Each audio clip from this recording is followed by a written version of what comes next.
дар тавозуни гурӯҳи хизматрасонии қитъаи рашти филиали ҷамъияти саҳомии кушодаи шабакаҳои интиқоли барқи шаҳри Душанбе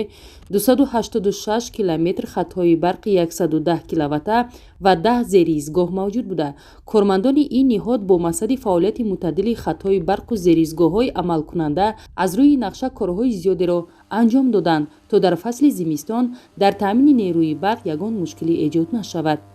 гурӯҳи хизматрасонии қитъаи рашти филиали ҷамъияти саҳомии шакли кушодаи шабакаҳои интиқоли барқ дар шаҳри Душанбе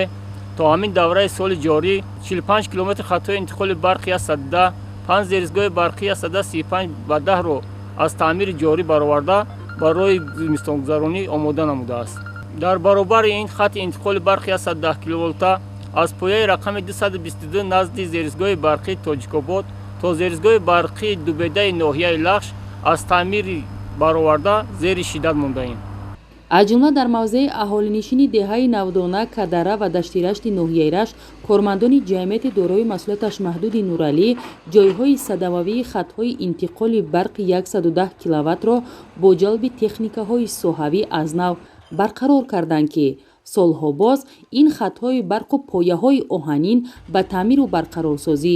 эҳтиёҷ доштанд. дар ин давра кормандони гурӯҳи хизматрасонии қитъаи Рашт хатҳои интиқоли барқи 110 киловатта шурӯъ аз зериизгоҳи барқии ноҳияи Тоҷикобод то мавзеи Дубедаи ноҳияи Лахшро таъмиру барқарор ва рангубор карданд. дар назди зериизгоҳҳои барқии як қатор ноҳияҳои минтақа солҳо боз бинои барқ барои навбатдорӣ мавҷуд набуд. ин аст ки соли ҷорӣ бо дастгирии роҳбарияти ҷамъияти саҳомии кушодаи шабакаҳои интиқоли барқи шаҳри Душанбе маблағи зарурӣ ҷудо гарда дар назди зериизгоҳҳои барқи ноҳияҳои Тоҷикобод ва хуфаки ноҳияи Нуробод сохтмони иншооти замонавӣ дар арафаи анҷомёбӣ қарор дорад, то шароити корӣ ва истироҳатии коргарон боз ҳам беҳтару хубтар гардад. таъмири пояҳои оҳанину хатҳои барқ ивази нокилҳои корношоям ва нокилҳои пулодӣ ва алюминӣ, инчунин дигар корҳои асосӣ аз рӯи нақша пешбинӣ шуда, дар хатҳои барқу зериизгоҳҳои мавҷуда марҳила ба марҳила амалӣ шуда истодааст, то дар фасли зимистон барои таъмини нерӯи барқ